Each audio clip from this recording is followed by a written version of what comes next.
যারা আপনার কাছে অন্যের নামে বদনাম করে তারা আপনার নামে অন্যের কাছে বদনাম করবে না, তার গ্যারান্টি কি? হ্যালো, আসসালামু আলাইকুম। কি অবস্থা সবার? This is happy from Happy's daily blog. আজকে আবারও চলে আসলাম শুক্রবারের রান্না নিয়ে। তো আজকে শুক্রবার, তো সকাল সকাল নাস্তা করে দেখি আমার শাশুড়ি মা রান্না বসিয়ে দিয়েছে, অলরেডি মাংস কষাচ্ছে। দেন আমি চিন্তা করলাম একটু ভর্তা বানাবো, শুটকি আর কাঁঠালের ভর্তা। এটা হচ্ছে বড় পুঁটি মাছের শুটকি।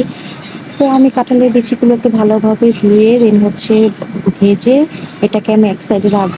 সেম কড়াইতে আমি হচ্ছে একটু সরিষা তেল দিব, শুকনো মরিচ দিব এবং হচ্ছে রসুনের কোয়া দিব আর হচ্ছে কিছু কাঁচা মরিচ দিব, দিয়ে সুন্দর মতো ভেজে নিব। ধুয়ে রাখা যে আমার পুঁটি মাছগুলো ছিল সেই পুঁটি মাছগুলো আমি কড়াইতে ভেজে নিব, একটু পোড়া পোড়া অবস্থায় করে নেব। ভেজে রাখা কাঁঠালের বিচিকে ছোকলা ছাড়িয়ে আমি সুন্দর মতো ধুয়ে নিব। এরপর পাটাতে আমি হচ্ছে শুকনো মরিচ, কাঁচা মরিচ, রসুন সবকিছু একসাথে দিয়ে বেটে নেব। যে আমি যে পুঁটি মাছের শুটকিটা রেখেছিলাম সেটাও আমি বেছে নিয়ে তার বড় যে কাঁটা আছে সেই কাঁটাটা বেছে নিয়ে ভর্তা বানাবো। এরপরে হচ্ছে আমি একটু কাঁঠালের বিচি দিব, কাঁঠালের বিচিগুলো দিয়ে ম্যাশ করে নেব।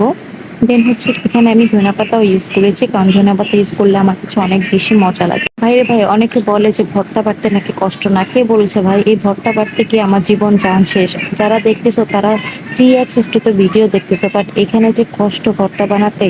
যাই হোক, ভর্তা বানাতে বানাতে ভুলেই গিয়েছিলাম যে আমার পেঁয়াজ দিতে হবে, যেহেতু এখানে আমি কাঁচা পেঁয়াজ ইউজ করেছি। তো সামান্য পরিমাণ কাঁচা পেঁয়াজ দিব, কারণ হচ্ছে বেশি পরিমাণে কাঁচা পেঁয়াজ দিলে পরে গন্ধ গন্ধ করবে, সেজন্য অল্প পরিমাণ নিব। নিয়ে হচ্ছে সুন্দর মতো মিহি করে নিব, কারণ হচ্ছে বেশি আস্তে আস্তে ভর্তা আমার কাছে ভালো লাগে না। একটু মিহি করে নিলে ভর্তাটা অনেক বেশি খেতে মজা লাগে, তাই খুব সুন্দর করে বেটে নেব।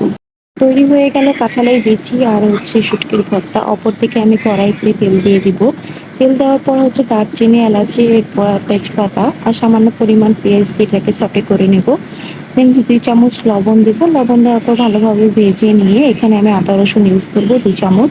আদা রসুন দেওয়ার পর আমি এটাকে খুব ভালোভাবে সটে এবং হচ্ছে খুব ভালোভাবে ভেজে নেবো, যেহেতু আমি পোলাও রান্না করবো তো সেই ক্ষেত্রে একটু ভেজে নিলে অনেক ভালো হয়। ভেজে নেওয়ার পর হচ্ছে এখানে কিছু কাঁচামরিচ ইউজ করবো। কাঁচামরিচ ইউজ করার পর আমি এখানে পানি ইউজ করবো। আমি হচ্ছে আজকে শর্টকাটে রান্না করবো।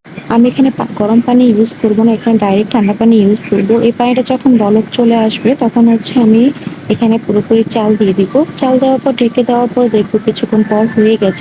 হয়ে যাওয়ার পর নিচে একটা প্যান দিয়ে দিব, এটাকে ডিপ ডিপ জালে রাখবো এটাকে পুরোপুরি হওয়ার জন্য। দেখুন এটা পুরোপুরি হয়ে গেছে। তো আলহামদুলিল্লাহ পুরোপুরি ভাবে রান্নাটা আমার কমপ্লিট হলো।